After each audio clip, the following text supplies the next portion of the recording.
Yes. So I'm trying to start the videos with a smile because I know that a lot of the front pictures of some of my videos, I have a bit of a kind of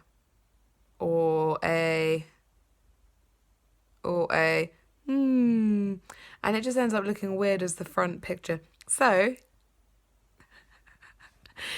anyway, so my next poem that I'm going to read is Cui Bono by Thomas Carlyle. You know, I'm not a professional poet, but I have a passion for poetry. So, Cui Bono, which means to whose benefit, and the root word is based from Latin, and for whose benefit or to whose advantage. And the poet, Thomas Carlyle. Okay, so I'm going to read it to you. What is hope? A smiling rainbow children follow through the wet. 'Tis not here, still yonder, yonder. Never urchin found it yet. What is life? A thawing ice-board on a sea with sunny shore. Gay we sail, it melts beneath us. We are sunk and seen no more. What is man?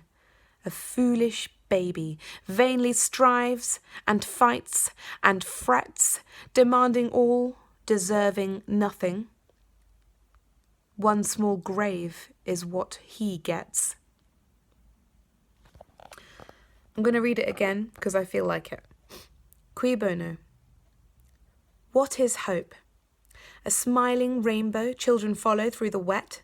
'Tis not here, still yonder, yonder. Never urchin found it yet. What is life?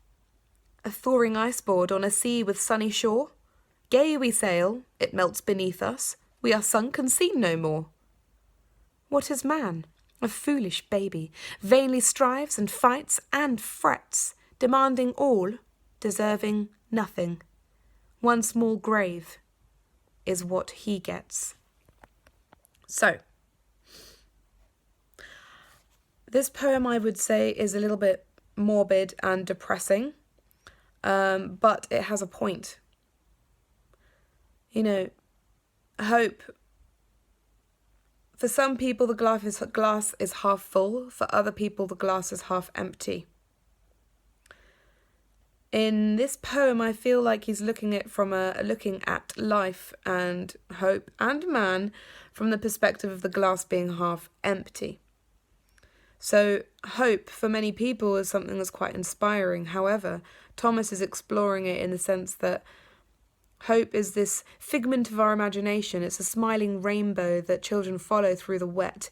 You know, they're chasing the rainbow, they've got their wellies on, they can see it over there, they're running. Oh, it's not where I thought it was going to be. Still over there some more.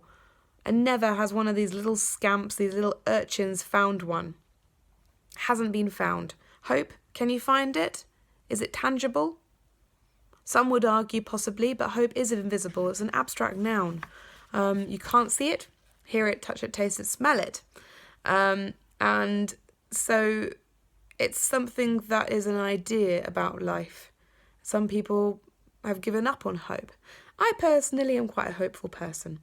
But sometimes I feel like we all go through a time to do with different circumstances where hope is as Thomas is depicting. It is a smiling rainbow that teases us. It's there, but it's not there, and we keep looking, we keep believing in it. But according to the Bible, it's a promise. The rainbow symbolises a promise that God gave the earth, God gave humans to never flood us as a whole earth again. So it's hope in the promise of God, and I feel like that religious background has linked it to hope. Life. This image I think is really good. A thawing iceboard on a sea with sunny shore. So in the sea, this iceboard, it's going to gradually it will melt. It has to melt. We're sailing away, we're happy, we're excited, and then it's going to melt beneath us as we go. Because the sunny shore means that the water is warm, and life, we're on the raft, we're on that ice board, we're enjoying it, and then suddenly, for some people in our experiences, it will melt beneath us. Life melts as we're enjoying it. And then finally we're sunk, we've collapsed, and we're seen no more. And yeah, I guess if you look at our mortality, if you look at it from a perspective of our mortality and the hardships of life that also increase as we grow older, it can definitely be related to that idea of a melting. So just, I guess, long and short of it is life is being compared to sitting on an iceberg in the Caribbean. The iceberg's going to melt and we're going to sink. And if we're far away from the beaches, it's going to be the end. Okay, last section. What is man? A foolish baby. I think man is something that, or people, is more referring to mankind. We're foolish in a way. We think that if we work hard, if we fight through life, if we worry enough, we can make a change. We can make we can get what we want. The whole American dream idea, the whole we can get it if we work hard for it. Does that work for everyone? No, it doesn't. We work hard. There are people on this earth who work hard every single day of their life. They're working 6-7 days a week, and they are slaving away to try and make a better life. They're fighting to have a better life. They're worrying about having a better life. They want it all. But really, us humans, do we deserve it? Some would argue yes. From a kind of more classic point of view, people often argue that no, we don't deserve anything. We are a bunch of selfish human beings. We don't deserve anything, and we're blessed to have a life. Especially if you look at it from a religious perspective. And then it's also looking at materialism. You fight. You might even get some money. You might even be able to buy a whole stack of stuff and create a good life for yourself. But at the end of the day, you're going to die, and you're going to end up in a little grave. And all your belongings are for nothing.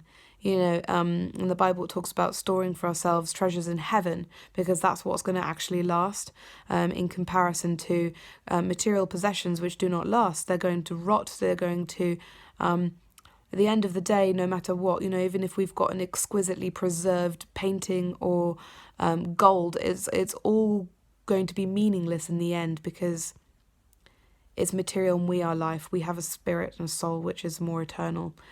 Depending on what way you look at it, I know. So you die, you get a grave. Yes, you can glamorize your death by giving yourself a tomb, giving yourself a nice big room to have your little box resting in it.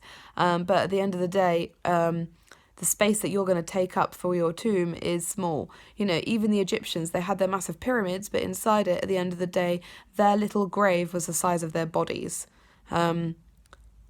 In terms of their mummified, encased bodies. It was small. That's what it is at the end of the day. So this poem, it's morbid. It's looking at life from a depressed perspective. But the imagery and the vocabulary and the way the perspective does make us think, and there is a lot that we can connect to, because we all worry. We're all fighting at some point to get through the day, to get through the week, to work through, as a teacher, to get through a term. We vainly strive. Sometimes we're working so hard, and then does it mean anything at the end? Sometimes no. Sometimes we don't get recognised for the work that we're putting in. And yeah, I guess that could be viewed as, a very depressing thing. In a way, foolish to imagine that your hard work is actually going to mean something. If you're looking at it from Thomas's perspective, I do have a different perspective on life and on hope and on our lives as men and women, but that's for another day. So, Cui Bono, short, not so sweet, but makes us think. All right, cool.